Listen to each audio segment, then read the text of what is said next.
नमस्कार, आप देख रहे हैं डीएनएन एजेंडा और आपके साथ मैं हूं महेंद्र विश्वकर्मा। मध्य प्रदेश कांग्रेस ने संगठनात्मक रूप से मजबूती लेने के लिए जो या ये कहें कि संगठन को और सुदृढ़ करने के लिए 7 समितियों का गठन किया है।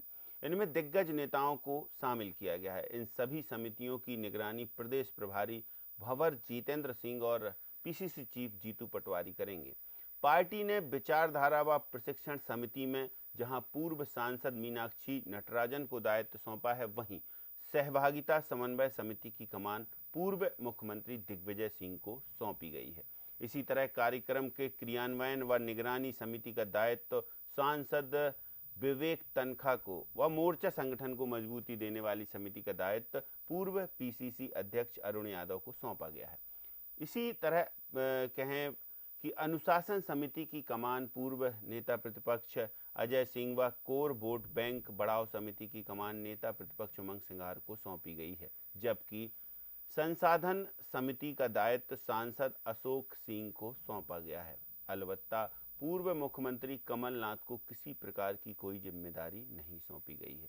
सवाल अपने आप ही उठने लगे हैं कि आखिर कांग्रेस के इस नए दौर में क्या कमलनाथ बहुत पीछे छूटते जा रहे हैं, या फिर कमलनाथ मध्य प्रदेश की सियासत में फिट नहीं हो रहे हैं और उन्हें दिल्ली की सियासत पसंद है और दिल्ली जाएंगे, क्योंकि पूर्व मुख्यमंत्री कमलनाथ के बेटे नकुल नाथ को इन समितियों में शामिल किया गया है। अच्छा, इन समितियों में जो प्रभारी बनाए गए हैं या समितियों के जो अध्यक्ष बनाए गए हैं, उनके अलावा कई ऐसे चेहरे हैं पूरे सिस्टम में जो कांग्रेस के जो भी नामचीन चेहरे हैं, उन सबको इसमें सदस्य की भूमिका में कहीं ना कहीं कोई जिम्मेदारी दी गई। तो हमारा सवाल यही है कि क्या ये समितियां जो हैं वो अब कांग्रेस का भविष्य निर्धारण करेंगी, मध्य प्रदेश में बेड़ा पार करेंगी कांग्रेस का? इस पर हम आज चर्चा करेंगे, लेकिन पहले किसने कहा, क्या कहा, वो आपको सुनवाते हैं। देखिए, जैसा कि आप सब जानते हैं कि लोकसभा चुनाव, विधानसभा चुनाव संपन्न हो चुके हैं और इसमें नतीजे हमारी अपेक्षा के अनुरूप नहीं आए। तो आगे पार्टी को मजबूत करने के लिए, क्योंकि 4 उपचुनाव हमारे सामने हैं, उसके बाद नगर निगम, नगर पालिका, पंचायत के चुनाव भी, तो इनको देखते हुए कांग्रेस पार्टी ने आदरणीय जीतू पटवारी जी के नेतृत्व में कमर कसी है कि हम पार्टी को, संगठन को मजबूत करेंगे। तो समितियां बनी, वो अलग अलग स्तर पर, हर स्तर पर कांग्रेस की हर संगठन, उस कांग्रेस का जो विंग है उसको मजबूत करेंगे, जिससे कि कांग्रेस पार्टी और मजबूती से आगे आने वाले चुनाव में सामना करे और हम अधिक से अधिक जीत दर्ज कर सकें। यही हमारा लक्ष्य, यही उद्देश्य है।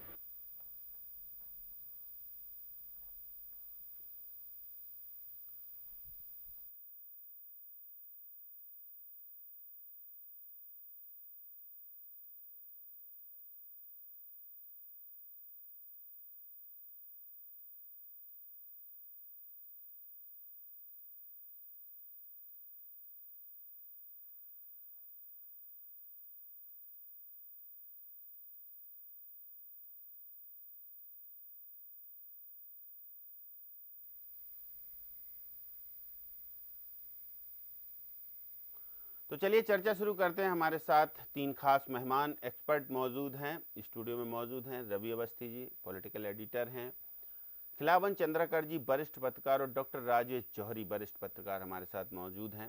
डॉक्टर राजेश जौहरी जी, शुरुआत आपसे ही कि कांग्रेस में बड़े लंबे जद्दोजहद के बाद, चिंतन मंथन के बाद और संगठनात्मक रूप को मजबूती देने के लिहाज से 7 समितियों का गठन किया गया है। इन 7 समितियों में तमाम सारे वो चेहरे हैं जो कभी हाशिए पर थे, उन्हें इन समितियों के माध्यम से एक मैनेज करने की कोशिश की गई है। तो अब ये क्या जो 7 समितियां हैं, ये कांग्रेस का बेड़ा पार करेंगी? और इसमें सबसे अहम बात है कि कमलनाथ इन पूरी समितियों से या पूरी पिक्चर से बाहर हैं। अमरवाड़ा उपचुनाव की आहट और उपचुनाव देखिए बिल्कुल मुहाने पर, और ऐसे में कमलनाथ को दरकिरार करना, क्या कहता है?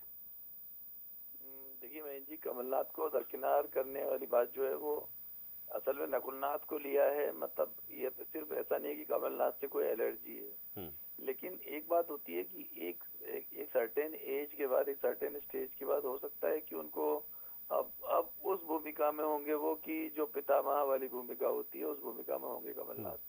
और शायद यही कारण है कि लेकिन अब पहले भी भी अपन डिस्कस कर चुके हैं कि जीतू पटवारी जो है, अब ये जो चुनावों में जो नुकसान हुआ है, चाहे विधानसभा का चुनाव हो चाहे लोकसभा का, तो जीतू पटवारी के लिए चैलेंज तो है ही। और ऐसे बहुत सारे लोग जो कमलनाथ और दिग्विजय सिंह को नहीं चाहते हैं मेन ड्राइविंग सीट पे बिठालना, वो सब जीतू पटवारी के साथ हैं। और कहीं ना कहीं उनकी इच्छा ये रही है कि जीतू पटवारी के नेतृत्व में एक बार जो भी ये जो निगम और नगर पालिकाएं हैं, लोकल बॉडीज हैं, उनके चुनाव में कांग्रेस अच्छा प्रदर्शन करे।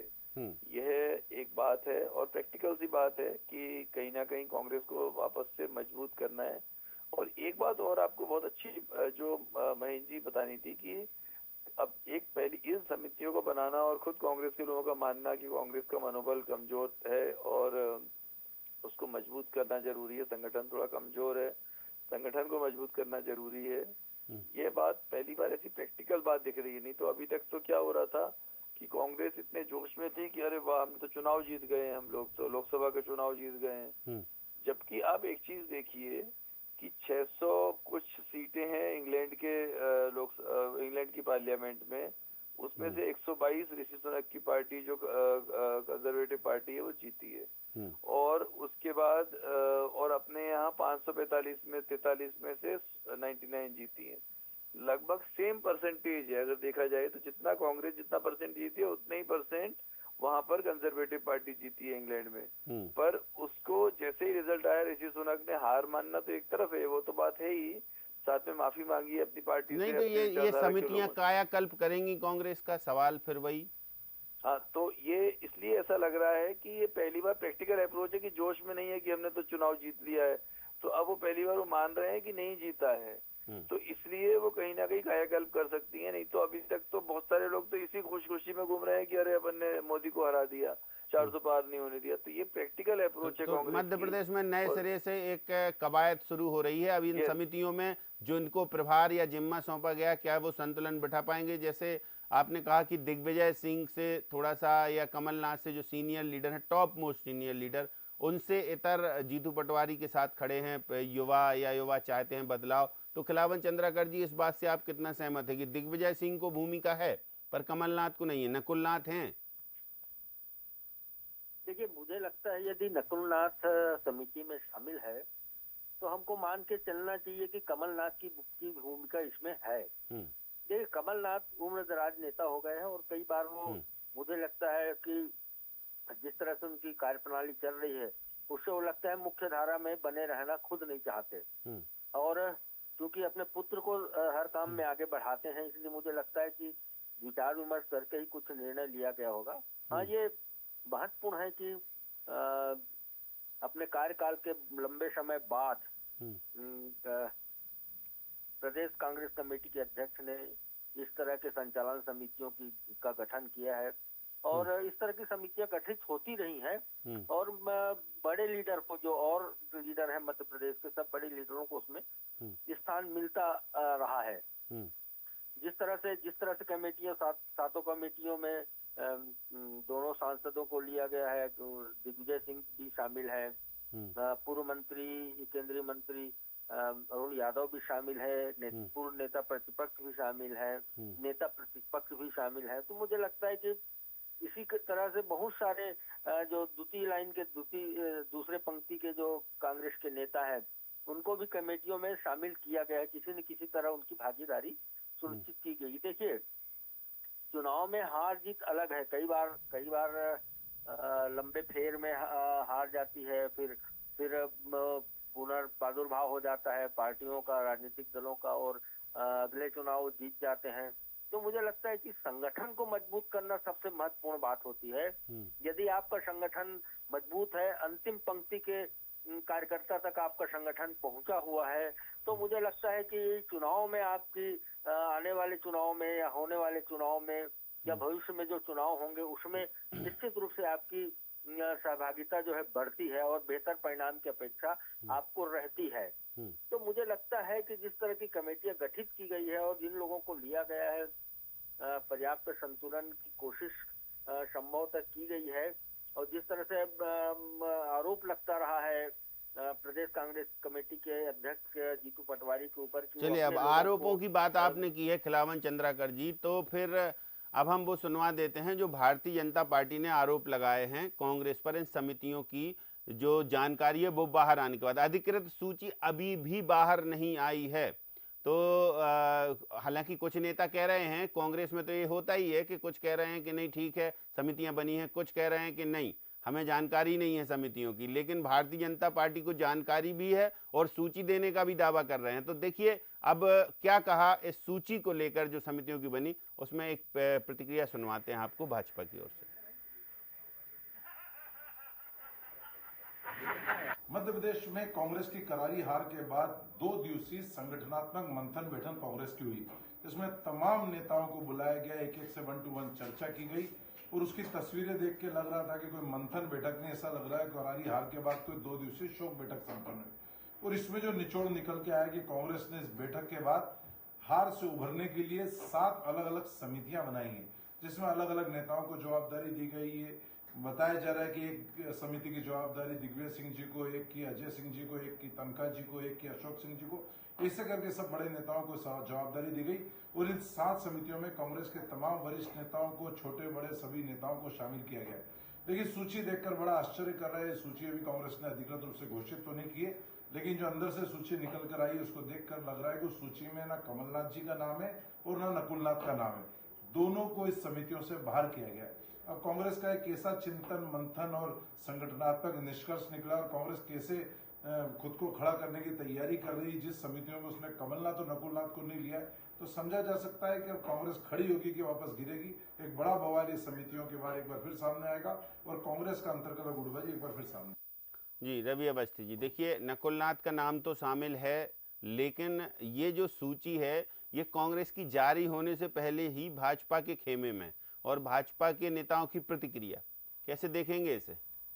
बिल्कुल मयंक जी, देखिए हालांकि भाजपा जो है वो विपक्ष के पूरी गतिविधियों पे पैनी नज़र रखती है और नारायण सलूजा तो इस काम में खैर खासे माहिर है और वो हर गतिविधि क्या जो भी हो रही है वो पहले जानकारी उनके पास होती है, तो स्वाभाविक तौर पर उनकी प्रतिक्रिया आई है। जहाँ तक कमलनाथ को नहीं रखने वाली बात है तो स्वाभाविक तौर पर मुझे लगता है कि देखिए मैं खिलावन जी की बात से बहुत हद तक सहमत हूँ कि एक तो खास करके विधानसभा चुनाव परिणाम के बाद कांग्रेस नेतृत्व की तरफ से जिस तरीके का बर्ताव कमलनाथ के साथ किया गया, वो नेता जिनका कद जो है मुझे लगता है कि पार्टी में सोनिया गांधी के बाद दूसरे नंबर पर, एक अगर उनकी राजनीतिक अनुभव को देखते हुए या उनके कद को देखते हुए बात की जाए तो रहा है। लेकिन जिस तरीके का जिस नेता ने करीब 6-7 साल आपकी पार्टी को मध्य प्रदेश में चलाया, पुनर्जीवित करा, सत्ता में वापसी कराई, वो एक अलग बात है कि फिर वो मतभेदों के चलते कहीं सरकार गिर गई। लेकिन एक तरीके से इतना बड़ा योगदान के बावजूद जिस तरीके का बर्ताव विधानसभा चुनाव परिणाम के बाद उनके साथ हुआ, उससे कमलनाथ कहीं ना कहीं खपा नजर आते हैं। देखिए पहले चर्चा आती है कि वो बीजेपी का दामन थाम रहे हैं, दोनों पिता पुत्र दिल्ली भी पहुंच जाते हैं, तमाम बिल्कुल अंतिम मोड़ पर जो है वो फिर बात टल जाती है। और फिर उसके बाद जब वो लोकसभा चुनाव का प्रचार करने उतरते हैं तो आप देखिए किस तरह अपने आप को केवल छिंदवाड़ा तक सीमित कर लेते हैं। केवल एक सभा उन्होंने कांग्रेस प्रत्याशी बैतूल के पक्ष में की थी, रामू टेकाम के, उसमें बाकी और कहीं वो कोई किसी गतिविधि में ज़्यादा सक्रिय नज़र नहीं आए। तो मुझे लगता है कि एक तो बड़ी वजह यही रही कि उनकी जो नाराज़गी है उसके चलते भी, दूसरा उन्होंने खुद चूँकि अब वो पीसीसी अध्यक्ष रहे हैं और मुख्यमंत्री भी रहे, इसके चलते मुझे लगता है कि शायद उनसे अगर मैं आग्रह किया गया हो तो या तो उन्होंने खुद ही मना किया गया हो, या फिर जो जिस तरीके का बर्ताव शीर्ष नेतृत्व की तरफ से लगातार किया जा रहा है, खास करके अब साफ ही कर दे कि राहुल गांधी शायद उन्हें जिस तरीके से नापसंद करते हैं, इसके चलते हो सकता है कि उनको नज़रअंदाज भी किया गया। दोनों ही बातें हैं। मुझे लगता है कि ज़्यादा बात इस बात की है कि कमलनाथ ने खुद ही मना किया होगा, और चूँकि अब किसी न किसी को लेना था इसलिए नकुलनाथ का नाम एक सदस्य के तौर पर एक समिति में शामिल कर लिया गया। चलिए डॉक्टर राजेश जौहरी जी, क्या लगता है कि ऐसा ही है कि कमलनाथ से पूछा गया हो और कमलनाथ ने मना कर दिया होगा कि नकुलनाथ को ले लिया जाए, लेकिन ये जो समितियां हैं इनमें ऐसा कोई चेहरा नहीं है जो नामी चेहरा हो और वो इन समितियों का हिस्सा ना हो? भाई लीड रोल में कोई है, लेकिन यदि इनके सदस्यों की बात करें तो सभी के नाम लगभग ऐसे सभी चेहरे हैं जो शामिल हैं। जमीनी स्तर पर इन समितियों का कुछ अमल, अब ये विजन है कांग्रेस का कि हम सिर्फ समितियां बना के हर पहलू को छुएंगे, जनता के बीच जाएंगे? देखिए इसमें क्या है महेंद्र जी, कांग्रेस की शायद ये प्लानिंग होगी कि जो कांग्रेस काफी हाशिए पर है मध्य प्रदेश में, कम से कम वो एक बार वापस से जोरदार तरीके से उठ खड़ी हो, और जितने भी लोग हैं कहीं ना कहीं जिनको उपेक्षित महसूस कर रहे थे, वो सब लोग, किसी का सदस्य में नाम आ गया, किसी का अध्यक्ष में आ गया, किसी में आ गया, तो अब कम से कम वो जो गुटबाजी के कारण कई लोग नहीं आ पाते थे ऊपर, कई लोगों के नाम नहीं आते थे, वो ऐसा लग रहा है कि वो सब के सब अगर उनके नाम आ जाएंगे तो अपनी आप जब नाम आ जाता है, कोई पोस्ट मिल जाती है, तो फिर जिम्मेदारी भी बढ़ जाती है उस नेता की। और जहां तक आपने एक और बात पूछी कि कमलनाथ से कंसल्ट किया होगा, उनसे सलाह ली होगी, ये बात पक्की है कि सलाह जरूर ली होगी। और क्योंकि देखिए सलाह जीतू पटवारी किसी से भी ले, चुनाव जीतने से जो वो जो उसका बेनिफिट मिलेगा वो जीतू पटवारी को ही मिलेगा। ये नहीं होगा कि भाई वो सलाह उनसे लेके आए थे तो बेनिफिट नहीं मिलेगा। इसलिए जीतू पटवारी अब ऐसी कोई गलती, एक एक जो कदम है फूंक फूंक के चल रहे हैं, और इसी कल मतलब ये ऐसा लगता है कि यही कारण है कि ये जो समितियां बनाई गई हैं, और इन समितियों से एक तरह से कांग्रेस में नए सिरे से जान फूंकने की जो प्लानिंग है वो है कि एकदम से कांग्रेस मजबूती से खड़ी हो जाए। बिल्कुल, कांग्रेस को मजबूती देने के लिहाज से ये समितियां हैं, और हार के चिंतन मंथन के बाद लगातार अब हमें ऐसे प्रयोग देखने को मिलेंगे कांग्रेस में। खिलावन चंद्राकर जी, इन समितियों की खासी भूमिका क्या होने वाली है? ये जो बड़े नेता हैं इनमें टकराहट ना हो, इसलिए इनको अलग अलग समितियों में जिम्मेदारी दे दी गई है कि आप जो है समन्वय के साथ, ना कोई किसी से वर्चस्व में ज़्यादा है, ना कोई किसी से पद में ज़्यादा है, सब समितियों के मतलब एक हेड के रूप में, और अपने अधीनस्थ जो लोग हैं उनसे अपने अपने क्षेत्र में काम कीजिए।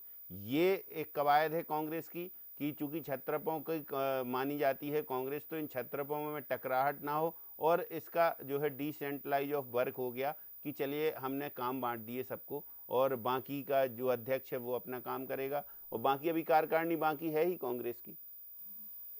देखिए निश्चित रूप से कार्यकारिणी का गठन भविष्य में होना है, और मुझे लगता है कि इन बड़े नेताओं को अभी समिति में शामिल किया गया है, उनको समिति का मुखिया बनाया गया है, और सब अभी तक बिना किसी काम के कार्य कर रहे थे, पार्टी के हित में काम कर रहे थे, ऐसा मैं कह सकता हूँ। या कांग्रेस के तो एक तरह से लोग जब काम मिल जाता है तो निश्चित रूप से जो उनका दायित्व होता है, जिम्मेदारी बढ़ जाती है, वो सक्रियता से काम करने लगते हैं। दूसरा महत्वपूर्ण बात ये होता है कि जब आदमी खाली रहता है तो खाली दिमाग शैतान का, ऐसा कहा जाता है। तो मुझे लगता है खाली जब रहते हैं तो एक दूसरे काम की जो प्रवृत्ति होती है उसको बढ़ावा मिलती है। तो इसमें भी कमी आएगी। गुटबाजी जो लगातार कांग्रेस की प्रॉपर्टी रही है, कांग्रेस में लगातार गुटबाजी, तो इससे भी थोड़ा बहुत कम, बहुत ज्यादा तो नहीं, लेकिन थोड़ा बहुत तो निजात मिल सकती है। तो कुल मिला के ये कहना है कि क्योंकि ये समिति के गठन में महत्वपूर्ण भंवर जितेंद्र सिंह जो मध्य प्रदेश कांग्रेस के प्रभारी है उनका भी रहा है, तो कुल मिलाकर के उनका भी मंतव्य लिया गया होगा, और जब उनका मंतव्य लिया गया होगा तो निश्चित रूप से जो है कमेटी के मुखिया बनाने में कम से कम हाईकमान की सहमति जरूर ली गई होगी, ऐसा मेरा मानना है। और देखिए प्रकाश में अभी तक नहीं आया है, भले इसकी घोषणा नहीं की गई है अधिकृत रूप से, लेकिन कांग्रेस के हर कार्यकर्ता के पास संभवतः ये जानकारी है। और मैं अभी आपने सुनाया सलूजा जी से की बात सुनने को मिली, तो सलूजा जी के पास कमेटी की सूची हो सकती है, जो कि सलूजा जी बहुत सक्रिय राजनीति में है और उनके सोच बहुत तगड़े हैं, इसलिए मैं मान सकता हूँ उनके पास कमेटी की सूची पहुंच सकती है। लेकिन मुझे लगता है कुल मिला के आप चुनाव अभी उपचुनाव को इसको छोड़ दें, हम तो जो अमरवाड़ा में हो रहा है उसको छोड़ दें, तो मुझे लगता है तो चुनावी सीजन भी नहीं है। बाद में जो है 2-3 विधानसभाओं के चुनाव और संभव हो सकते हैं, लेकिन लेकिन मुझे लगता है इस समय जो खाली समय है उसका कांग्रेस जो है संगठन को मजबूत करने में उपयोग करना चाहती है। और किसी भी चुनाव को जीतने के लिए मैंने पहले ही कहा आपसे कि किसी भी चुनाव को जीतने के लिए रूट लेवल पर संगठन का होना बहुत जरूरी होता है। यदि आपने अपने संगठन को, पार्टी की गतिविधियों को रूट लेवल तक नहीं पहुंचाया तो जीत की संभावनाएं जो है बहुत कम हो जाती है। तो मुझे लगता है कि ये जो समय है, काल है, ये जो अवसर है उसका सदुपयोग करना चाहती है कांग्रेस। और आने वाले दिनों में आप देखेंगे, मुझे लगता है कि लगभग जो मध्य प्रदेश कांग्रेस कमेटी के जो कमेटी बनना है, गठित होना है, जिसमें अध्यक्ष, उपाध्यक्ष, सचिव इत्यादि का, महासचिव का चुनाव होता है, मुझे लगता है कि महासचिव का मनोनयन होना है, ये लगता है मुझे कि इस पर हो रहा होगा। और जिस तरह से अभी भगवान जितेंद्र सिंह ने कहा कि 10-15 दिन में हम मध्य प्रदेश कांग्रेस कमेटी का गठन कर देंगे। बिल्कुल, कमेटी का गठन भी अभी होना बाकी है राजेश जौहरी जी। तो कमेटी के गठन में इन समितियों के जो प्रभारी हैं या समितियों में जो सदस्य हैं वो चेहरे भी देखने को मिलेंगे कि इससे इतर पहले ये कवायद पूरी कर दी गई कि हमने ये जिम्मेदारी आपको दे दी है, अब इससे इतर हम कार्यकारिणी घोषित करेंगे, ऐसा देखने को मिलेगा या फिर यही चेहरे कार्यकारिणी में नजर आने वाले? देखिए, इसके दो मतलब निकलते हैं। एक तो ये कि ये समितियां बना दी तो बहुत सारे लोगों को एडजस्ट कर दिया, तो कोई ये नहीं कह सकता कि भाई हमारी पूछ नहीं हुई। और उसके साथ ही अब जो कमेटी इसके लिए बनेगी वो लोग की रहेगी जिसको जीतू पटवारी चाहते हैं। ठीक बात। तो हाँ, तो उससे क्या होगा कि अगर कोई नाराज इसलिए नहीं होता कि भाई देखो आपको समिति में लिया है, आपको इसका अध्यक्ष बनाया है, आपको इसका सदस्य बनाया है और आपकी बहुत बड़ी जिम्मेदारी है इस संगठन को मजबूत करने की।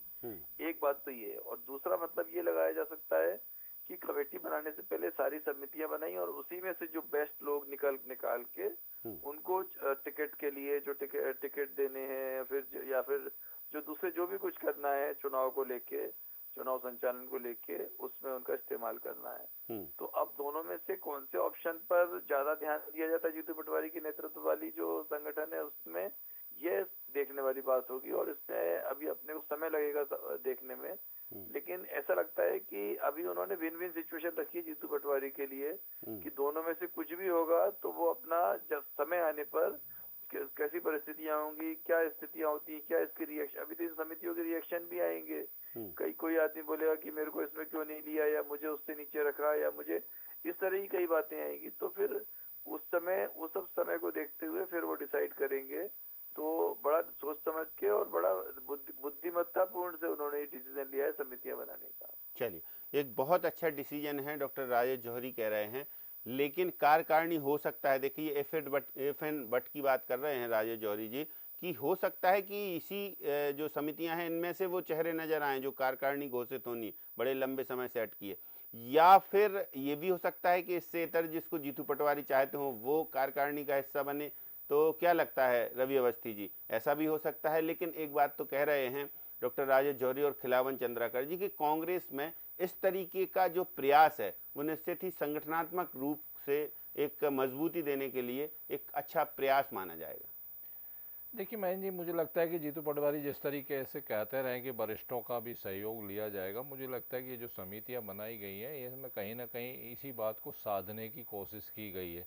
उदाहरण के तौर पे आप दिग्विजय सिंह को आप कार्यकारिणी में क्या पद देते, इसीलिए उनको एक समिति बना के उसका हेड बना दिया। मीनाक्षी नटराजन पूर्व सांसद हैं, लंबे समय से उनकी सक्रियता सबको पता है, तो उन्हें भी इसी तरह से एक निगरानी समिति में उनका दायित्व दे दिया गया। अजय सिंह, तो मुझे लगता है कि ये एक समितियां बनाकर एक तरीके से सम्मानित मतलब जो सम्मानजनक कह सकते हैं कि जो वरिष्ठ दिग्गज नेता है उन्हें साधने की कोशिश की गई। हालांकि समितियों का कोई बहुत मुझे नहीं लगता कि जो नाम समितियों के सामने आया उसको लेके कोई बहुत बड़ा काम होने वाला है, क्योंकि देखिए कोऑर्डिनेशन का काम तो दिग्विजय सिंह पहले भी 2018 में भी करते रहे हैं, 2023 के चुनाव में से पहले भी उन्होंने कोऑर्डिनेशन का काम करा। और ख़ास करके वो असंतुष्ट नेता जिन्हें टिकट नहीं मिलता या किन्हीं कारणों से वो हाशिए पर है, उन्होंने लाने का काम करा। कुछ हद तक सफलता भी उन्हें मिली, 18 में तो काफ़ी बड़ी सफलता मिली थी। लेकिन अब देखा गया कि वक्त के साथ देखिए किस तरीके से 2023 के चुनाव में जो परिदृश्य सामने आए थे वो अपने भाई को नहीं कोऑर्डिनेट कर पा रहे हैं, कमलनाथ से कोऑर्डिनेट नहीं कर पाए। ठीक है, अब आगे कैसे करेंगे वो अलग बात है। इसी तरह अब अनुशासन समिति है, अनुशासन समिति में अजय सिंह को दायित्व सौंपा गया है, देखा गया है कि कितने अनुशासन का पालन होता है। लोग बी फार्म तक बदल देते हैं और कुछ नहीं होता, फिर चुनाव लड़ते हैं। तो ये एक कार्यशैली है। कांग्रेस के नेता भली भांति जानते हैं कि होना कुछ नहीं है, केवल एक संतुष्ट करने के लिए, एक सम्मान देने की दृष्टि से मुझे लगता है ये समितियों, अब जैसे उदाहरण के तौर पे संगठन को मजबूत करने वाली समिति का दायित्व अरुण यादव को सौंपा है। भाई अरुण यादव का तो खुद आप देखिए कि उन्हें वो टिकट मांगते रहे खंडवा से, और उन्हें खरगोन, और वो उन्हें लड़ा, मतलब गुनाह से टिकट मगर दिया नहीं। तो किस तरीके से उन्हें हाशिए पर आ गया, वो क्या संगठन मजबूत करेंगे और कैसे करेंगे? मैंने सवाल तो कई उठा रहे हैं। सवाल भाई है, सवाल इसलिए भी उठा रहा हूँ, देखिए जो पिछले कार्य रहे हैं, तो स्वाभाविक तौर पे मुझे लगता है कि सम्मान देने की दृष्टि से ज़्यादा समितियों में हेड बना के उनको एक तरीके से सम्मानित करने की कोशिश, बाकी काम तो देखिए कार्यकारिणी को ही करना है। एक टिप्पणी डॉक्टर राजेश जौहरी जी की, कई सवाल उठा दिए रवि अवस्थी जी ने। डॉक्टर साहब, सही बात है।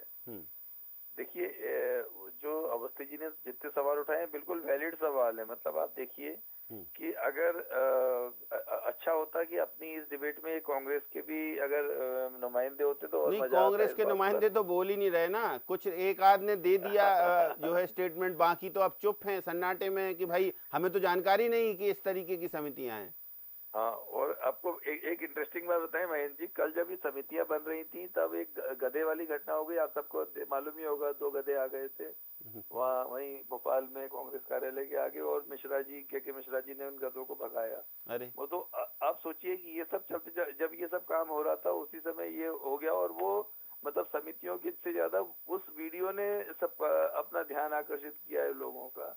एक बात तो ये है। लेकिन हाँ, ये है कि अगर ये जो देखिए जो पंचायत के चुनाव होते हैं, जो लोकल बॉडीज के चुनाव होते हैं, चाहे नगर परिषद हो गए, नगर पंचायत हो गई, नगर पालिका, नगर निगम, ये बहुत इंपॉर्टेंट होते हैं अगले 2000 जो 28 में जो विधानसभा का चुनाव हो रहा है और 29 में जो लोकसभा का चुनाव होना है उसके लिए।